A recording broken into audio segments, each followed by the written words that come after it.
Olá, eu sou Eduardo Guimarães e este é o Blog da Cidadania. E foi graças a você que o Blog da Cidadania chegou a 500 mil de inscritos. Mas a luta continua. Vamos levar a tantos quantos possamos os fatos como eles são e a verdade como ela é. Por isso, inscreva-se no canal, acione o sininho das notificações e deixe o seu like. Bom dia, senhoras e senhores, hoje é 8 de dezembro de 2023, são 8 horas da manhã. Em 29 de novembro deste ano, o Blog da Cidadania anunciou que Lula tinha escolhido Ricardo Lewandowski, ex-ministro do STF, para substituir Flávio Dino no Ministério da Justiça. Lula escolhe Lewandowski para a Justiça, diz a matéria. O presidente só aguarda a sabatina de Flávio Dino no dia 13 de dezembro para nomear o ex-ministro do STF como ministro da Justiça, por razão muito boa.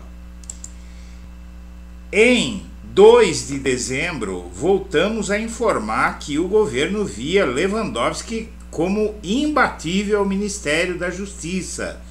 Planalto vê ex-ministro do STF como nome forte e caso o presidente leve a ideia adiante, difícil será superá-lo por outro concorrente. Agora, conforme previsto, começa a vir a público o que já é inexorável.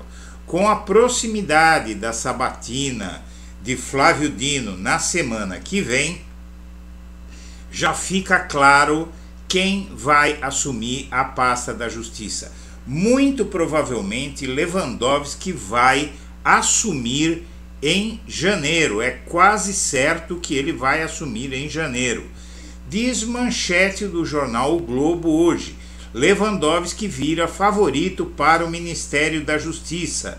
Nas últimas 48 horas, Ricardo Lewandowski tornou-se o favorito dos favoritos para suceder Flávio Dino no Ministério da Justiça, ainda que aqui e ali surjam outros nomes nas conversas entre ministros e assessores próximos de Lula, como de Simone Tebet e de Marco Aurélio Carvalho.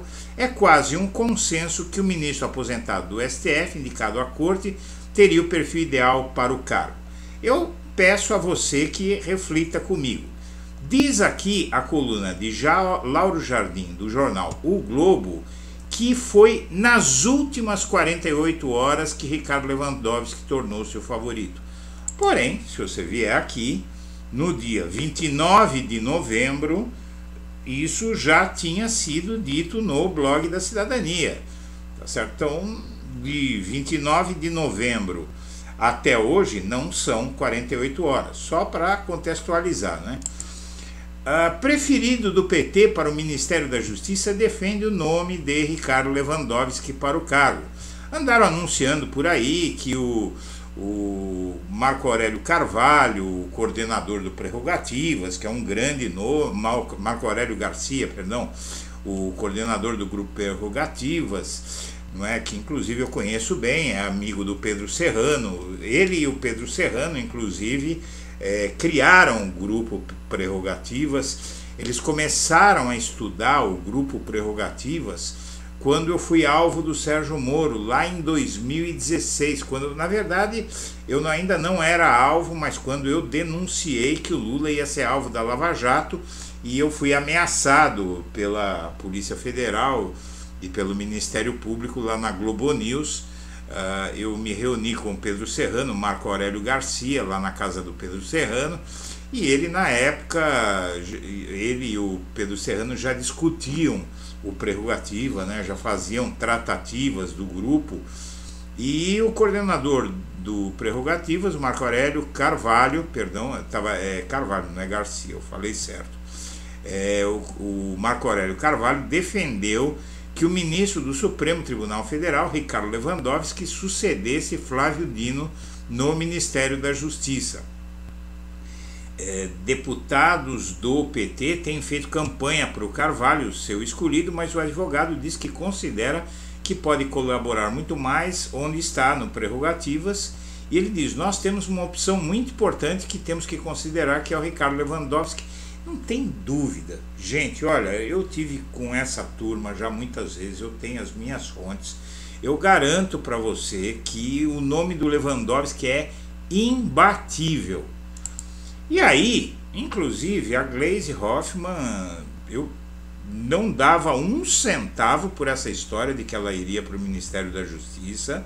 Ela se reuniu ontem com Lula, a entrada no governo foi adiada. A Gleisi, onde ela está, ela é muito mais importante para o PT, não é? E como ministra da Justiça é impossível, tá? Isso nunca existiu de verdade. Isso foi invenção que fizeram por aí. E essa matéria aqui, ela esconde o verdadeiro fato. Diz a manchete: ninguém falou comigo e nem eu com ninguém, diz Lewandowski sobre o Ministério da Justiça. Porém, na linha fina, você vê aqui, ó, ex-ministro do STF deixou no ar a possibilidade de aceitar eventual convite para assumir a pasta na esplanada dos ministérios. O Lewandowski está fazendo a mesmíssima coisa que fez o Flávio Dino. Assim que foi cogitado o nome do Flávio Dino, basta você fazer uma pesquisa no Google para ver se eu não tenho razão. Assim que foi cogitado o nome de Flávio Dino para o STF, ele disse a mesma coisa: o presidente não falou nada comigo, eu não posso falar sobre o que não aconteceu. Exatamente a mesma coisa, porque é uma questão de elegância, de educação, não é? Eles não vão se anunciar a si mesmos como candidatos à justiça ou que estão sendo sondados, seria uma deselegância com o Lula. Mas ele já deixou no ar, não é? O ex-ministro do STF deixou no ar a possibilidade de aceitar o eventual convite. Ele dificilmente não vai aceitar, é um cargo muito importante e evidentemente que para o Lula ter um ministro da Justiça que foi ministro do STF e com professor da USP, com a bagagem do Lewandowski, é algo fora do comum, não é? Seria um salto de qualidade para o governo Lula, que ele vai tentar o máximo possível. Só se o Lewandowski não quiser, mas pelo que eu apurei, ele quer. Pesquisa entre senadores aponta Dino com 21 votos e nas mãos do Centrão. 2 partidos vão dar vou resumir aqui para você, tá? 2 partidos vão dar os votos para o Dino ao STF. São PSD e MDB. No PSD, inclusive, um nome fortíssimo declara apoio ao Dino, que é o Ângelo Coronel, além do próprio Kassab, que não há dúvida que o Kassab vai apoiar a candidatura do Dino. Mas no MDB é o José Sarney, não é? José Sarney, senador por muito tempo, não é? Que foi inclusive presidente do Senado por muito tempo, é uma força enorme, gigantesca no MDB. Então é daí que vem os outros votos para o Dino. Ele deve ter em torno de 50 votos. Previsão que Bolsonaro faz sobre seu futuro com Dino.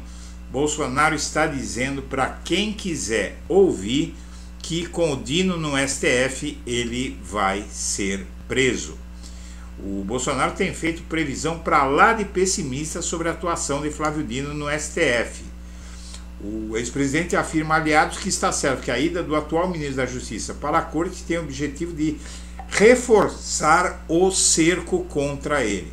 Então agora você está entendendo direito o jogo que eu venho anunciando desde que eu disse meses e meses atrás que o Flávio Dino, lá no final de julho, começo de agosto, que o Flávio Dino iria para o STF. Esse jogo já está previsto há muito tempo, assim como do Lewandowski, já no final de novembro, como eu anunciei aqui, já estava precificado. E o Brasil foi informado sobre manobras militares dos Estados Unidos na Guiana. O que acontece é que os Estados Unidos estão dando um chega para lá na Venezuela, na verdade com os Estados Unidos na parada aí, não tem nem o que fazer, né? Se a Venezuela por acaso invadisse a Guiana, os Estados Unidos iam entrar no meio, o que eu não acho correto. Os Estados Unidos não tem nada que cheirar por aqui. Os Estados Unidos tem que ficar lá no canto deles, mas a gente sabe que não é assim que funciona, né? Mas na verdade o Nicolás Maduro ele fez isso mais como uma estratégia eleitoral. Ele não vai invadir a Guiana, não vai acontecer nada disso. E a Câmara de Curitiba tenta se vingar do Flávio Dino, porque ele disse que Curitiba tem o germe do fascismo. E infelizmente, minha amiga, meu amigo, tem muita gente boa em Curitiba, tem gente maravilhosa que eu gosto muito em Curitiba, mas grande parte daquela população, eu não preciso nem falar o que eu penso, o Flávio Dino já falou. E o STF inicia o julgamento de 48 recursos de réus dos atos de 8 de janeiro. Os réus entraram com embargos de declaração contra o recebimento da denúncia por inscrição ou autuação na invasão dos prédios dos três poderes. A possibilidade de eles se livrarem das penas é menor do que zero. E, na verdade, infelizmente, quem vai prender essas pessoas por essas penas altas não é o STF. Quem as prendeu foram elas mesmas por ouvirem o canto da sereia de um certo ex-presidente que precisa ter uma pena muito mais dura. Essa gente recebeu penas aí de 12 a 17 anos de prisão. O verdadeiro mandante de tudo isso tem que receber uma pena, no mínimo, de 30 anos de prisão. O Brasil se oferece para mediar a crise entre Venezuela e Guiana. E aí já vira meio obrigatório, né? O Brasil tem que... O Lula vem tentando aí se posicionar em várias crises, não é? Na Ucrânia, com a Rússia, em Israel e Gaza, tal. E agora, nessa crise aí, o Lula vai ter obrigatoriamente que assumir um papel importante. O Brasil tem que liderar esse caso. No caso da Ucrânia e do Oriente Médio, lá de Gaza, é muito difícil, porque tem uma divisão política muito grande aqui no Brasil, então isso fica muito difícil para ele, até por questões internas. Nesse caso aí da Venezuela é mais simples. Congresso tenta tirar 9 bilhões do PAC e pressiona Planalto com prazo para liberar emendas. O Congresso tenta tirar quase um sexto do PAC. Na verdade, o Congresso, a oposição no Congresso está tentando sabotar o PAC, porque sabe que o PAC vai melhorar o país. E aí, caberia num país politizado, com pessoas que sabem o que fazem, o que pensam, guardar o nome desses parlamentares que estão tentando sabotar a melhora da economia brasileira, para o país não melhorar, para o Lula não se fortalecer, caberia anotar o nome desses caras e não votar neles nunca mais e fazer campanha contra eles. Mas nós estamos no Brasil, um país onde as pessoas de todas as correntes políticas fazem política seguindo a opinião dos outros, em vez de elas mesmas irem ver o que está acontecendo. E, além do caso da Guiana, a ONU vai votar hoje um cessar-fogo na faixa de Gaza. Já tinham conseguido um cessar-fogo, né? Inclusive, você vê que engraçado, com o cessar-fogo o assunto praticamente sumiu, acabou o cessar-fogo e o assunto continua sumido, né? Pouco se fala mais agora do Oriente Médio, porque essas ondas aí, primeiro foi a Ucrânia, só se falava da Ucrânia, a guerra na Ucrânia, aí sumiu a guerra da Ucrânia, agora sumiu a guerra no Oriente Médio, mas o cessar-fogo, acredito eu que seja algo que vai entrar na ordem do dia, porque realmente ninguém aguenta mais e o morticínio em Gaza não está produzindo resultado, só está produzindo morticínio também em Israel. Então parece que foi necessário todo esse sofrimento para essa gente pensar um pouco. Vamos torcer. E assessor de Tarcísio está, né, que é o irmão de Michele, ele está interferindo no governo de São Paulo. O Diego, irmão da Michele, tem um gabinete a poucos metros do gabinete do Tarcísio, com a função de aspone. Leva e traz de recadinhos, não faz nada lá, ganha um salário bom e dá pitaco na administração paulista, algo que não tem nada a ver com ele, nem com Michele, nem com ninguém. E aí é a população de São Paulo que segue votando errado há décadas e décadas, a população do estado de São Paulo, um estado onde nunca houve um governador do PT, mesmo sendo o PT a força, a potência que é em nível nacional. Isso explica muita coisa por aqui. Senhoras e senhores, eu agradeço a atenção e deixo meu melhor abraço para todo mundo.